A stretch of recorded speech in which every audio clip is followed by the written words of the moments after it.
sallim ala Sayyidina Muhammad wa ala ali Sayyidina Muhammad. Kita teruskan teman-teman sekalian. Ini kita mengucapkan ahlan wa sahlan kepada Ustadz Hasan Dhalil, Ustadz Ahmad, kepada semua tamu-tamu kita, Habib Hud, Alaidrus dan semuanya. Dan kita mencoba kembali memperkenalkan ini rumah macam apa, ini tempat macam apa, dengan kegiatan seperti apa. Jadi ini disebut Rumah Budaya Ma'iyah atau Rumah Ma'iyah. Ini sudah sekitar 20 tahunan ya, rumah ini, dan dipakai untuk latihan Kiai Kanjeng. Terus di depan sana ada kafe namanya Sini Kopi. Dan ada banyak sekali tamu-tamu kita, jadi ada interaksi antara jamaah dengan jamaah, antara semua teman-teman di Kadipiro dengan banyak masyarakat sekitarnya. Kemudian saya ingin supaya kita agak lebih dimensional, agak lebih masuk ke dalam. Karena semua yang di sini berarti kena kuman saya. Jadi kuman itu maksud saya kena nasib saya. Jadi saya minta Mas Helmi dan Mas Zaki kalau ada, itu mana Helmi? Untuk bercerita bahwa karena ini rumah Ma'iyah dan ini tempat ngeposnya banyak orang, tempat kegiatan banyak orang termasuk Leto Band juga di sini, kemudian Kiai Kanjeng juga di sini, kemudian selalu ada banyak tamu-tamu yang bermacam-macam dan tamu kita itu ada yang wajar, ada yang aneh, ada yang kita nggak bisa memahami. Ada yang, nah Mas Helmi saya minta mengkategorikan dan menceritakan barang sedikit supaya Ustadz Hasan Dhalil dan Ustadz Ahmad bisa ikut membantu kita memberi semangat dan memberi bekal-bekal yang lain. Tafadhol Mas Helmi. Assalamualaikum warahmatullahi wabarakatuh. Saya bersama Cak Nun sejak tahun 97, waktu itu di Kasihan, Bantul. Kemudian sampai pindah ke sini. Jadi berbagai macam fenomena Habib ini yang harus kami sampaikan ke panjenengan semua tentang kenapa posisi atau nasib Cak Nun seperti ini gitu ya. Ini kepingin yang saya ingin ceritakan. Karena nanti Mas Helmi bisa menerangkan tentang kelompok-kelompok problem yang ke sini ya Mas Helmi ya. Nanti saya sekalian kasih contoh. Monggo Mas Helmi. Ya, jadi seperti yang disampaikan Cak Zaki, ada banyak jenis-jenis tamu dan salah satunya adalah tamu-tamu yang datang kemari dengan persoalan-persoalan yang ingin dicurhatkan atau dicarikan solusi kepada Cak Nun atau Mbah Nun. Nah, dalam kelompok masalah ini sekurang-kurangnya ada 5 persoalan. Ya, kita klasifikasi 5 persoalan. Yang pertama adalah orang yang datang untuk sambat atau mengeluh tentang persoalan ekonomi. Kemudian yang kedua adalah orang yang datang untuk curhat atau sambat tentang persoalan diri, dalam kurung stres. Kemudian yang ketiga, orang yang datang ke rumah Ma'iyah untuk mengadu atau meminta respon kepada Mbah Nun tentang petunjuk-petunjuk yang dia dapatkan. Mungkin melalui mimpi atau melalui vision yang saya tidak terlalu mengerti istilahnya ya. Jadi kemudian datang ke sini saya dapat petunjuk begini dan seterusnya harus bagaimana.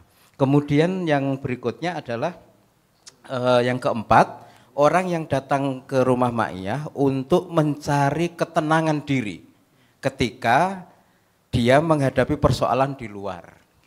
Kemudian yang kelima adalah orang-orang yang datang kemari untuk mengajukan konsep-konsep negara dan kebangsaan yang dia rasa sangat cocok untuk menjadi solusi bangsa Indonesia. Seakan-akan ini adalah rumah rakyat. Nah itu 5 contoh problematika yang sering datang kemari melalui orang-orang yang menjadi tamu di rumah Ma'iyah. Dan saya yakin mungkin bisa memberikan beberapa contoh ya. Jadi Jogja ini kan kota pariwisata, jadi orang dari berbagai luar Jogja sering datang ke sini. Biasanya kalau mereka ini parkirnya atau istirahatnya itu di Masjid Agung, alun-alun itu ya. Kauman, alun-alun mereka ngobrol-ngobrol kehabisan uang untuk pulang misalnya gitu. Itu langsung ada yang ngasih petunjuk, oh kalau nggak bisa pulang dan nggak punya uang ke Kadipiro aja, ke rumah Cak Nun, pasti dikasih nanti di sana gitu ya. Datanglah mereka ke sini gitu ya. Selama pandemi ini meningkat ini volumenya ini, selama 6 bulan terakhir ini. Tiba-tiba orang duduk di depan, ada apa persoalannya, nggak mau pulang mas tapi nggak ada sangu gitu ya. Mau kemana? Ke Nganjuk, ke Bojonegoro dan lain-lain ya. Kalau kita pas ada pasti kita kasih gitu ya. Walaupun tetap kita kasih narasi-narasi atau keterangan-keterangan yang tidak tepat bahwa di sini bukan ATM bersama gitu ya. Bukan ATM bukan bersama departemen sosial. Bukan departemen sosial juga yang setiap orang nggak punya sangu harus bukan di sini. Dompet duafa. Bukan dompet duafa gitu ya. Juga begini, terakhir ada orang pagi-pagi sekitar jam 6 pagi itu tiba-tiba dia di depan pagar duduk. Mas, ini istri saya mau keluar dari rumah sakit tapi saya kekurangan uang. 200.000 kalau salah waktu itu. Oh, terus gimana mas? Karena saya tadi diberitahu oleh salah satu pasien, oh kalau kekurangan ke Cak Nun aja, pasti nanti dikasih gitu. Akhirnya dia ke sini gitu ya. Ya pada akhirnya tetap kan dalam situasi kayak gitu harus kita tangani gitu ya, harus kita tangani dan harus kita kasih solusi gitu ya. Itu yang persoalan apa namanya ekonomi Mas Helmi ya. Yep. Kemudian yang persoalan kedua tentang orang stres ya. Yep. Jadi selama ini orang ngeleng-leng kalau istilah saya, orang ngeleng-leng stres, ada masalah di keluarga, ada masalah di masyarakat. Di kampungnya itu satu-satunya jalan adalah dia kepingin ketemu Mbak Nun. Kepingin ketemu Mbak Nun untuk curhat, untuk menyampaikan keluh kesahnya gitu ya. Dan itu tidak bisa diwakili, itu harus ke Mbak Nun. Jadi ketika kami tampung, oke mas persoalannya apa, nggak mau nyampein dia. Enggak mas ini harus Cak Nun ini yang mendengarkan gitu ya. Sementara ketika itu ada posisi Mbak Nun tidak selalu ada di kantor gitu ya. Jadi pada akhirnya kita semampunya untuk bisa menyelesaikan solusi-solusi yang dihadapi gitu ya. Itu nomor 2 ya Mas Helmi ya. Yeah. Kemudian nomor 3 tentang orang-orang yang mengadu ke Mbah Nun karena dia mendapat petunjuk-petunjuk itu. Jadi kalau yang ke Padang Bulan itu ada orang yang mengaku sebagai Brawijaya. Oh, keren, Brawijaya. Brawijaya kelima. Brawijaya kelima. Ya. Raja Mojopahit terakhir. Artinya sudah Brawijaya tapi tetap butuh rekomendasi Mbak Nun. Jadi kan saya bingung juga ini. Posisi Mbak Nun di mana ini? Gitu. Di atas Brawijaya. Di atas Brawijaya berarti kan. Dan orangnya sangat yakin bahwa dia Brawijaya. Dengan rombongan pengikutnya. Dengan rombongan pengikutnya. Terakhir ada anak muda dari Kedung Kandang Malang itu ya, sekitar anak 12 itu datang ke sini, dia merasa dikejar-kejar oleh Dajjal.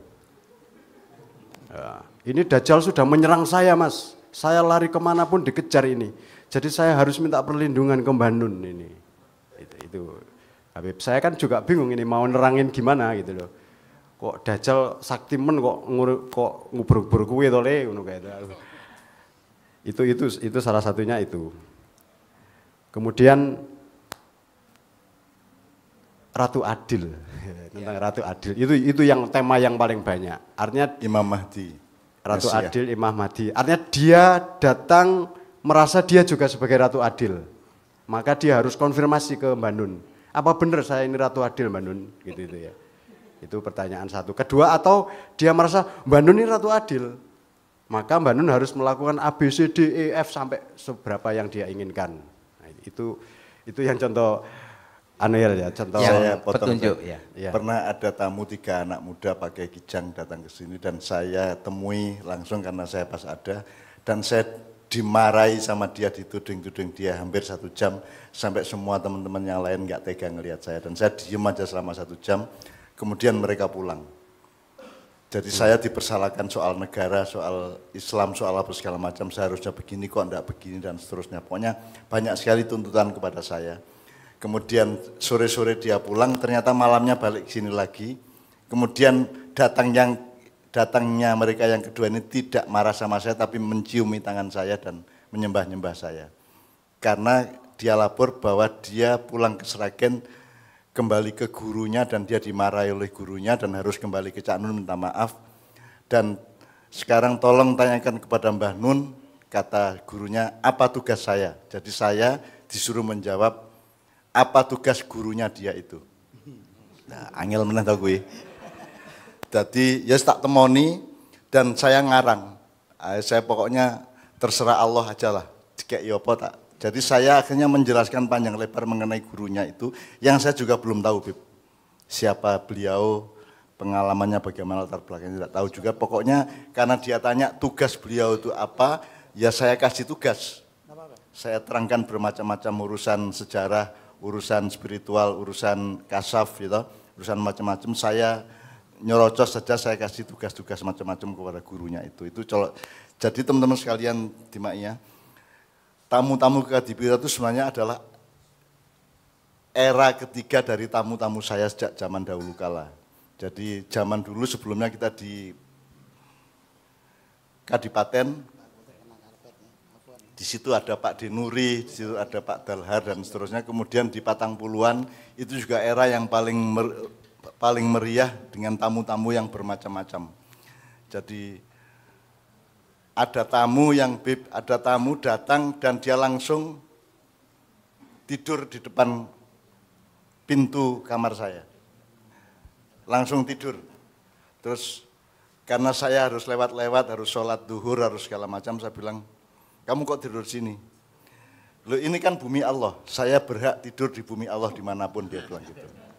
Nah udah, karena dia bilang bumi Allah, hadza ardullah gitu ya. Akhirnya saya sholat duhur, terus saya minta kepada Allah gimana jawab hambamu ini. Terus Allah kasih ide saya, terus saya keluar lagi ke depan pintu kamar saya. Itu dari di dalam rumah di Patang Puluhan.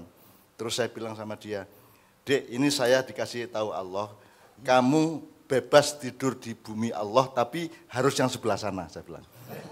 Karena bumi Allah sangat luas maka Anda pindah ke sebelah sana karena sana juga bumi Allah. Nah baru dia pindah.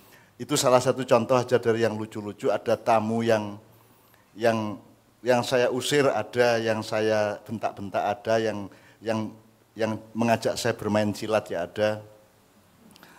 Yang ada satu rombongan pesilat terus membawa salah satu pasiennya, terus dia bilang tanpa A, tanpa B, tanpa C, tanpa kulonwun, tanpa mukodimah, langsung Cak tolong ditadai, saya akan serang anak ini, tolong Cak Nun yang nadai. Jadi dia tiba-tiba diloncati, ditendang itu, kemudian saya menampung anak ini. Gitu. Jadi saya tidak ngerti apa-apa, tiba-tiba didatangi seperti itu. Kemudian anak ini terus saya tanya ini ada apa? Ini anak agak aneh. Ini pokoknya dia ceritakan problem-problem psikologisnya. Terus anak itu saya ambil, saya masukkan kamar dan saya bilang sama dia, kamu jangan main sama saya. Saya tahu apa yang menjadi masalah kamu dan kamu jangan pura-pura apapun, jangan acting, jangan apapun. Nanti saya akan masuk ke kamar lagi 5 menit lagi, kamu sudah harus normal. Tak gituin, tak paksa. Terus saya keluar, saya kunci, terus saya masuk lagi, macam-macam tak tonyon dah semua. Ayo, meneng gue, ya. Gue manut karo aku ya. Atiullah wa atiur rasul ulil amri minkum, aku. Terus manut dia. Akhirnya sembuh karena dia tidak punya apa-apa. Jadi dia itu ngengeleng terus mendapat panggung sehingga dia ndadi dengan ngengelengnya itu gitu loh. Jadi ada banyak orang yang memang punya masalah tapi tidak bisa mengatasi masalah, kemudian dia menjadikan orang lain menjadi panggung dari masalah dia kan gitu. Ada banyak sekali macam-macam tamu saya di Patang Puluhan dulu. Yang paling banyak adalah yang datang minta sangu itu, yang paling banyak ya. Yang paling banyak. Untuk urusan sangu itu ada 2 juga Cak jenis. Ya. Satu, dia datang ke sini itu memang membawa masalah.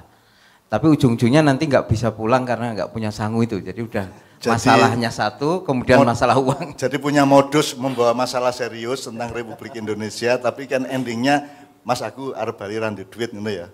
Gitu. Nah, jadi ada banyak sekali jenis-jenis tamu kita yang saya mencintai mereka semua karena mereka itu hanya akibat dari tidak tertatanya kehidupan di negara kita kan begitu. Jadi saya tidak pernah punya hati negatif kepada mereka. Itu. Bahkan di Patangpulan dulu ada seorang anak yang ngeleng hidupnya karena ditinggal oleh calon suaminya, sehingga dia hanya merasa gembira dan merasa ada kalau di tempat kita di Patangpuluan itu. Dan itu ketika ada Habib-Habib berpakaian putih pada suatu hari, datang ke sana 3 orang dari Kudus apa dari mana. Kemudian si anak ini, si Nur namanya ini, kita suruh salaman ke mereka, para habaib ini kemudian enggan dan segan atau gojek-gajek atau ragu-ragu untuk mengulurkan tangannya bersalaman sama beliau, sama anak gila ini. Sehingga saya marah, waktu itu saya masih radikal, jadi masih agak FPI waktu itu saya. Ya.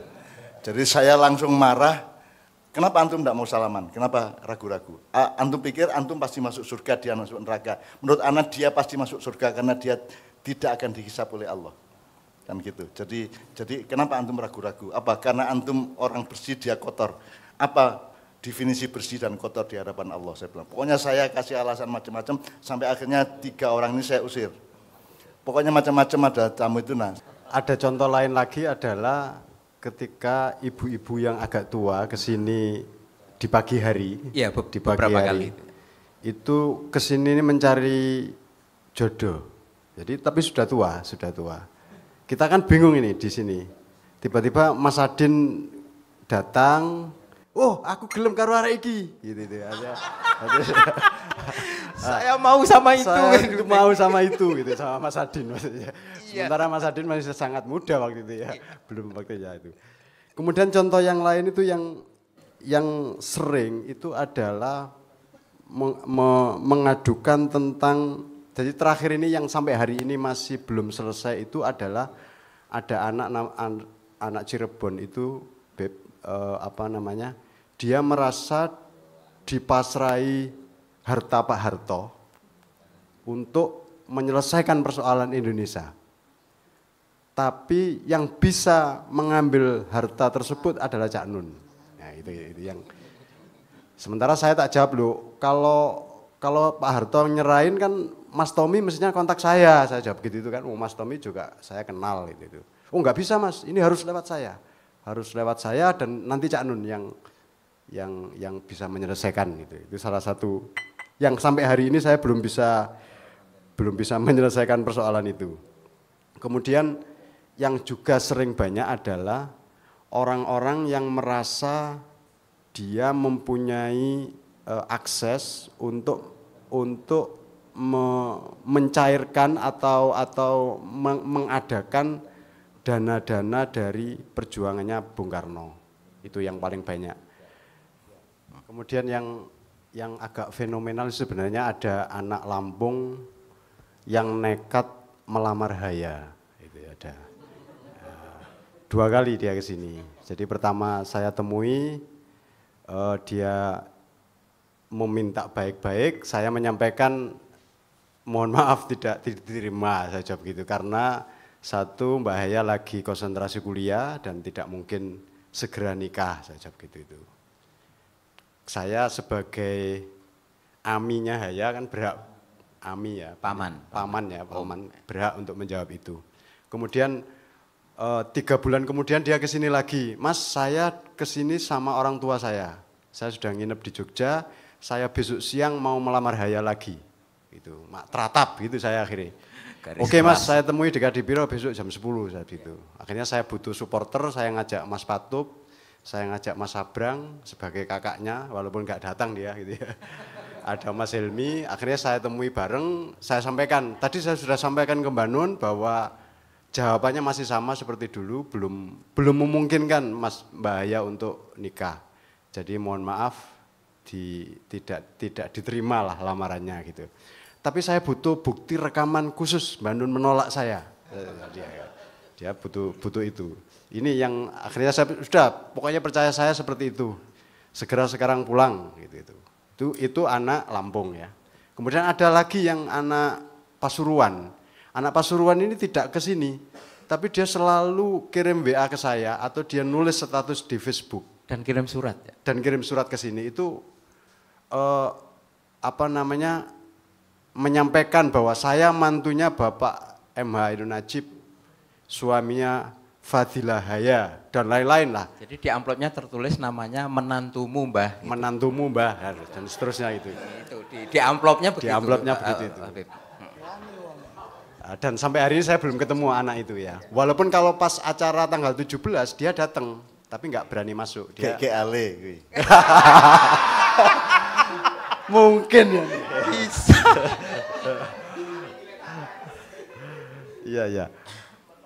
Kemudian hal lain, Beb, ada sekelompok anak-anak muda itu yang mencari ketenangan, gitu ya, mencari ketenangan. Dulu kalau kita mau cepat syafaat di Kasihan, itu kan tempatnya kan dikelilingi oleh pagar, gitu ya.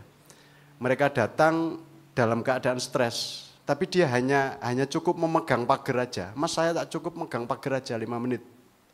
Setelah itu saya pulang, gitu. Artinya setelah dia pegang 5 menit pulang udah. Saya nggak tahu dia mendapatkan ketenangan atau dianggap Kasihan itu Mekah atau apa, saya nggak tahu ya. Pokoknya begitu. Begitu juga di sini. Di sini ketika dia dapat problem bisnisnya, dia dapat problem dengan istrinya. Mas, saya minta waktu saya di sini 1 jam. Saya tak diam aja. Nggak ganggu, silakan jenengan aktivitas. Saya tak diam aja. Dia ya hanya diem. Diem, kita suguhin ya nggak mau, dia diem. Nanti 1 jam pulang. Mas, terima kasih Mas, saya sudah tenang hati saya gitu. Itu Beb, yang terjadi fenomena di sini begitu Beb. Jadi ini tentang apa? Kemudian yang terakhir adalah tentang persoalan-persoalan bangsa. Ya, jadi saya hari-hari ini sebenarnya ngantri, ada banyak pihak, banyak anak-anak muda yang menemukan konsep-konsep tentang solusi bangsa Indonesia. Jadi dia sudah bikin video, dia sudah bikin draft proposal dan lain-lain yang menurut dia ini loh solusi bangsa Indonesia. Dan ini harus Cak Nun yang melakukan ini gitu ya. Karena situasi pandemi saya belum memungkinkan untuk mempertemukan mereka dengan Cak Nun gitu ya. Itu menurut saya Beb, yang Mas Helmi mungkin nambah ya. Satu lagi yang mengenai ketenangan yang mungkin agak terkait, yaitu tidak sedikit teman-teman muda itu datang kemari untuk mencari kebenaran, Habib. Jadi pernah suatu hari ada seorang yang datang kemari masih muda dari Jawa Timur, dan bahkan katanya dari Jawa Timur ke sini itu jalan kaki. Saya tidak tahu benar apa enggak, datang ke sini dengan wajah yang tegang gitu, datang suatu siang, kebetulan Mbah Nun tidak ada, akhirnya saya yang menemui dan saya tanya ke sini untuk apa. Dia menyatakan ingin berguru secara langsung kepada Mbah Nun gitu kan. Berguru tentang apa? Dia enggak cerita. Dan seterusnya pokoknya ingin ketemu berguru langsung. Sebisa-bisanya kami merespon bahwa keinginan itu tidak mungkin karena Mbah Nun itu bukan kiai yang saban hari standby di pondok lalu bisa menerima siapapun yang datang untuk berguru. Dan jangan khawatir karena Mbah Nun meskipun tidak seperti itu punya acara banyak, punya tayangan-tayangan, dan kalau Anda ikhlas, Anda sungguh-sungguh, insya Allah itu juga tidak kalah berkahnya dengan kalau Anda datang bermuwajah langsung dan seterusnya. Itu cuman dari sudut saya, tapi dia benar-benar datang untuk mencari kebenaran, mencari yang hakiki dan lain sebagainya. Seakan-akan ini adalah fakultas Usuluddin itu, Ustaz, dan seterusnya. Nah itu yang agak dekat dengan mereka mencari ketenangan. Terus akhirnya saya bilang, karena dia tidak tersenyum, Beb, saya mencoba-coba cari cara supaya dia tersenyum. Mas, tapi saya penasaran itu, dalam tanda petik, agama apa yang kamu anut kok Anda wajahnya tidak tersenyum seperti itu, sedangkan Rasulullah itu mengajarkan tersenyum gitu. Dia baru kaget gitu. Terus akhirnya mulai sedikit cerita dan seterusnya sampai akhirnya ini butuh waktu mungkin 1 jam lebih sampai akhirnya dia bisa pamit gitu ya. Meskipun saya nggak tahu hatinya mungkin tidak belum tenang, belum mencapai apa yang dia inginkan. Dan anak-anak yang seperti ini juga tidak hanya yang datang ke sini, tapi lewat email kepada kami juga menanyakan banyak hal tentang kebenaran, tentang Yang hakiki, yang sejati itu banyak, Habib. Itu yang tambahan sedikit. Kemudian yang Bib, yang mimpi itu ya. Oh ya, yang mimpi. Ya. Jadi ada orang yang tiba-tiba di mimpi ketemu Mbak Nun selama 3 hari berturut-turut gitu ya. Yang bisa saja dia memang tidak pernah bersentuhan dengan Mbak Nun, tidak pernah bersentuhan dengan Mak Iyah gitu ya. Tapi tiba-tiba dia ketemu, akhirnya dia mencari siapa Mbak Nun ini gitu ya. Kemudian dia tanya ke saya, ini maknanya apa Cak? Kok saya selama 3 hari berturut-turut ditemui sama Mbak Nun? Gitu. Saya kemudian ya iseng-iseng menggoda aja. Kamu pernah mengkata-katain Mbak Nun ya? Kamu pernah ngerasani ya? Gitu. Enggak Cak, gitu. Oh oke. Ya berarti saling dungo aja lah, saya jawab gitu. Itu yang bab mimpi-mimpi itu ya. Atau ada orang yang paling aneh itu yang sering WA. Dia WA panjang mengemukakan persoalannya, kemudian saya tanya ini siapa? Sampaikan ke Mbak Nun tahu siapa saya. Itu sering sekali kayak gitu. Sampaikan ke Mbak Nun pasti tahu saya gitu. Oke, saya jawab gitu supaya nggak memperpanjang. Kemudian 2 jam lagi, gimana Mas? Sudah disampaikan? Sudah. Apa kata Mbak Nun? Nggak tahu, saya jawab gitu. Oh gimana toh? Jenengan nggak jujur ini, pasti nggak disampaikan ini. Saya dikejar kayak gitu. Mbak Nun karena pasti sudah tahu. Saya persoalan seperti ini dan siapa saya pasti Mbak Nun tahu. Itu yang misteri yang sampai hari ini saya juga nggak tahu itu. Gitu. Ada juga sedikit variasi, teman-teman yang untuk contoh yang tentang ekonomi itu. Yang ada teman yang dia datang ke sini dari salah satu kota di Jawa Tengah itu. Dia datang di sini kopi suatu sore dan tiba-tiba menyapa saya, Mas Helmi ya, iya. Terus dia cerita, kemudian dengan gagah berani dan bagaikan orang yang cukup gitu dalam tanda petik itu nawarin, Mas Helmi mau kopi? Dan seterusnya. Oh enggak, sudah enggak perlu gitu kan. Padahal dia ini bermasalah, dia punya masalah lebih tepatnya. Datang dan besoknya baru saya tahu dari Mas Ale dan teman-teman, ternyata dia tuh enggak punya duit. Jadi dia nggak punya duit, punya masalah, tapi gaya mau nraktir saya. Itu kan gemesin toh Beb itu. Sudah punya masalah bergaya lagi. Ada yang seperti itu juga. Dan ternyata sampai akhirnya istrinya tuh datang ke sini. Jadi pertengkaran di antara suami istri, keluarga. Ingin Mbah Nun langsung yang memberikan nasihat gitu. Seperti itu. Kayak ini KUA yang memberikan nasihat perkawinan. Istrinya ini mengatakan, saya frustasi Mas dengan suami saya, karena suami saya tidak pernah mau kerja, kemudian hutang semakin banyak. Ya sudah Mbak, diperingatkan aja suaminya supaya enggak mau, suami saya itu mau kerja kalau Mbak Nun sudah ngomong kerja. Gitu. Jadi harus Mbak Nun yang langsung menyampaikan gitu. Itu persoalan. Ini ada hal lucu dan gemeske juga Mas Helmi. Saya suatu hari sama Mbak Nun sama Bu Fia di sini, kemudian tiba-tiba ada orang yang duduk di situ itu. Saya datangi, ada apa Mas? Saya dari Nganjuk Mas, mau ketemu Mbak Nun gitu ya. Karena masa pandemi, oh enggak mungkin ya Mas, ini kan situasi pandemi kita harus menjaga lah ya. Mbak Nun kan manusia wajib, jenengan saya kan manusia gak patek wajib gitu ya. Jadi kita harus menjaga. Ya udah Mas, kalau gitu saya mau konsultasi aja. Ya udah disampaikan ke saya. Gue disampaikan persoalan rumah tangganya bla bla bla bla. Oke ya Mas, nanti saya sampaikan Mbak Nun. Mas saya nggak punya uang ini mau pulang ke Nganjuk gitu ya. Oke, saya waktu itu supaya segera menyingkat waktu dan saya harus menemui Mbak Nun, saya kasih 100.000 gitu ya. Saya kasih 100.000, kemudian dia pergi, saya dilala mau ada keperluan ke sana. Dia ngopi Bib di sana itu. Ngopi, Mas saya ngopi dulu ya. Gitu. Jadi ngopi pakai uang saya tadi, berarti yang 100.000 itu. Itu Pak Cak menurut saya yang bisa saya sampaikan. Ya, jadi yang mungkin saya bisa nambahin latar belakang untuk Habib ya. Jadi untung Rasulullah itu jadi nabi di Arab ya. Coba kalau di Jawa mungkin dia tamunya enggak karu-karuan, segala macam masalah dibawa ke beliau kan begitu. Nomor 2, itu karena menurut saya salah satu latar belakangnya adalah pendidikan Islam yang tidak rasional. Jadi orang tidak mengerti wilayah iman dan wilayah ilmu kalau istilah saya. Itu kan hal-hal yang seperti kita bikin video kemarin, ada sangat banyak pertanyaan ke saya yang sebenarnya hanya Allah yang bisa menjawab. Bisa tentang masa depannya, nasibnya, dan seterusnya. Ya, yang hanya Allah bisa menjawab. Kalau tidak Allah ya Rasulullah, kalau tidak Rasulullah ya para sahabat, atau kalau tidak ya para aulia lah gitu. Nah saya kan bukan semuanya, bukan Allah, bukan Rasul, bukan Nabi, bukan Wali, bukan siapa-siapa. Tetapi mereka semua bermuara ke sini masalahnya. Dan bermacam-macam. Itu sejak puluhan tahun yang lalu sebenarnya. Bermacam-macam dan bentuknya tidak hanya datang tapi juga bisa lewat email, bisa lewat apapun saja. Bahkan yang gemeske kan anak-anak yang bisa mandiri, Bib.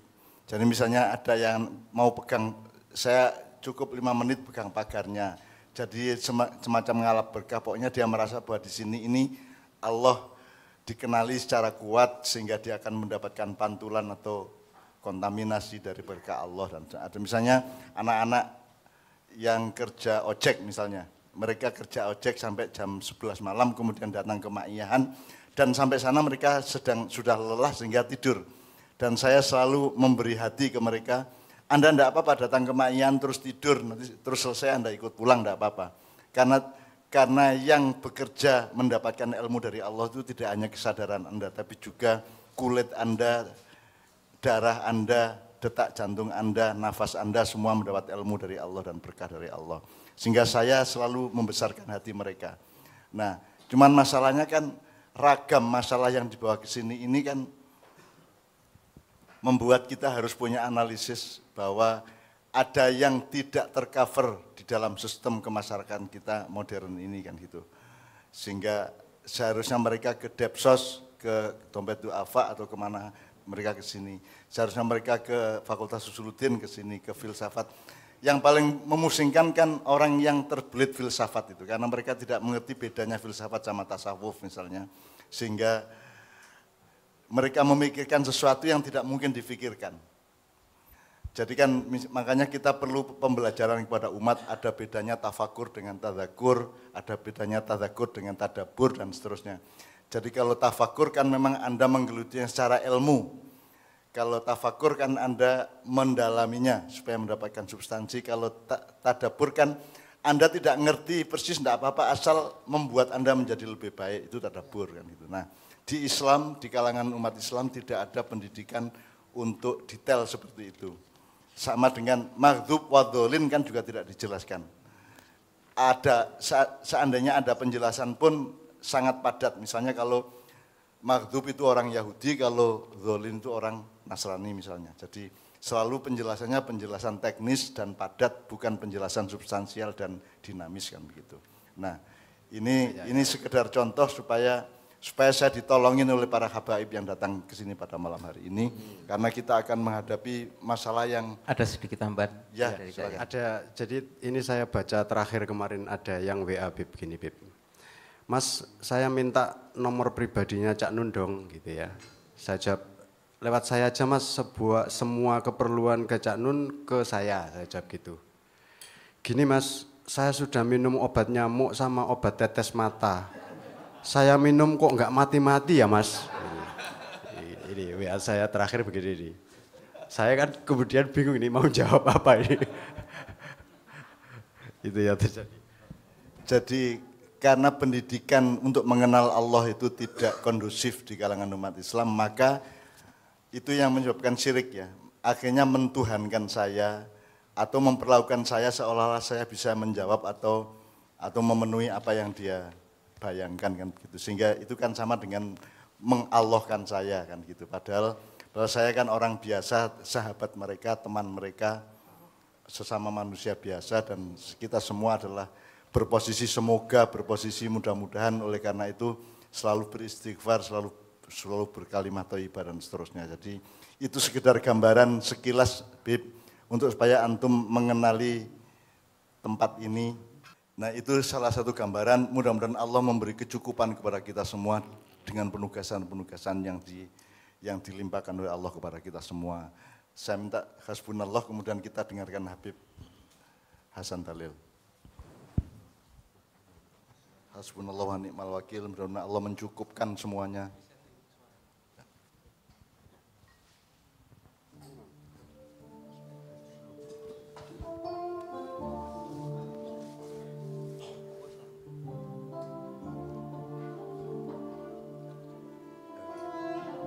Saya mohon semua teman-teman ikut memohon kecukupan dari Allah Subhanahu wa taala.